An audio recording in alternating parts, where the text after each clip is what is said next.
be known to us, and even if we consider ourselves not to be trend followers, all the creative influences in our lives are guided in the same direction by key global stimulus. Now, whether it's fashion, decor, or design, chances are the color you're wearing or the color that you're painting your lounge was long ago identified by trend forecasters. To give us some insight into this fascinating area of research, Siobhan Ems from worldwide leader in trend forecasting WGSN joins us in studio today. Good morning, Siobhan. How are you? Good morning. Yeah, I'm very good, thank you. It's so very exciting to have you in studio today because I know that you're part of the Design Expo, part of the Fashion Council, right? We are, yeah. The Cape Town Fashion Council invited us to join on their stand, and I went down yesterday. It was looking great. There was so much inspiring young design and work there. And that's really good for us too, because we align ourselves with this kind of nurturing of young talent. That's excellent. So yeah, it's looking great. So how exactly are you going to be involved there? Well, basically, we've got my colleagues are there. They're kind of telling people about what's going on.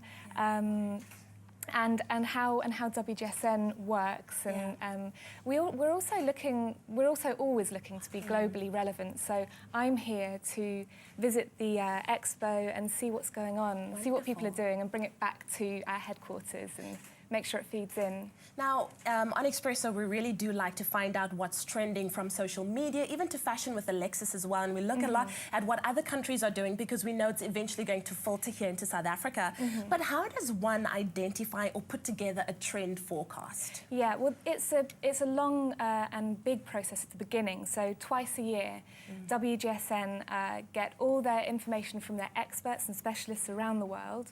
And these can be specialists in underwear or women's wear, or, you know, it can be a very particular area.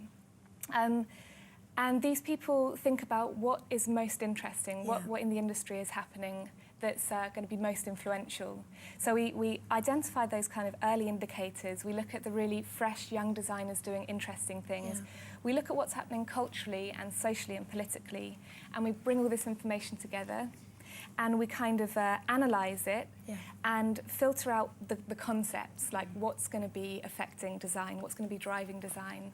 And then we give it a kind of tangibility. So we'll brief this information to top universities and studios and mills in the UK and also in China. So we get this global perspective again.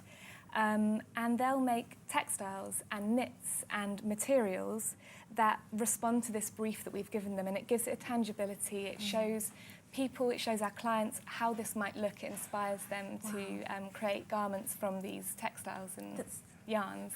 This is also fascinating. Now, what are some of the key trend influences or stylistic drivers that we could maybe expect in the next few years? Yeah, so in the next few years, I mean, it's so diverse. There's so many different elements with particular trends, and they're very different for different markets as well.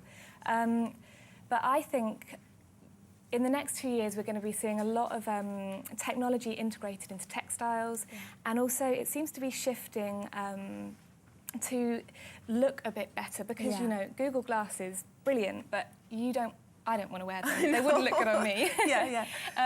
So it's about making it a little bit more sophisticated, and you can really see this coming through with new products that have sensors in them, but they don't look like they've got technology in them.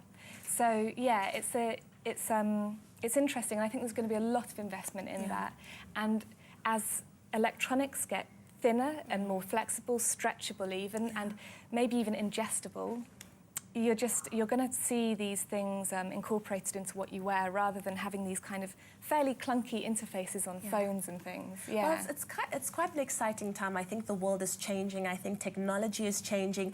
How we wear, what we dress is changing. So it's quite exciting, especially within the fashion industry, to see what's happening, right? Exactly. Yeah, precisely. And I mean, yeah, there are obviously the stylistic overlays which we bring up at WGSN. We identify what's going on. You know, we've got this trend towards pixelated floral prints. Wow. Lovely. That's amazing. And sort of camouflage that looks like the pattern of a brain. This is coming through as a strong direction for print as well. Exciting. But yeah, so it's a kind of, you know, there's some things that take longer to play out, and there's some things that bubble up, and we have to be very quick. And we've got so many brilliant people working for us that bring it all together and make it happen. Wow, so thank you. Well, yeah. Thank you so much, Siobhan, for being here. Thank you for telling us about what we can expect in the next few years. It certainly is an exciting time in fashion and technology, and what to look out for in the world of what is trending. Thank you for being with us today. Thank you. Thank you. Well, here on Expresso, we certainly are keeping you in touch with what's trending in the world, and hopefully we'll be seeing all of these things in our very own country very soon. It's time for an ad break. We'll see you right back after this.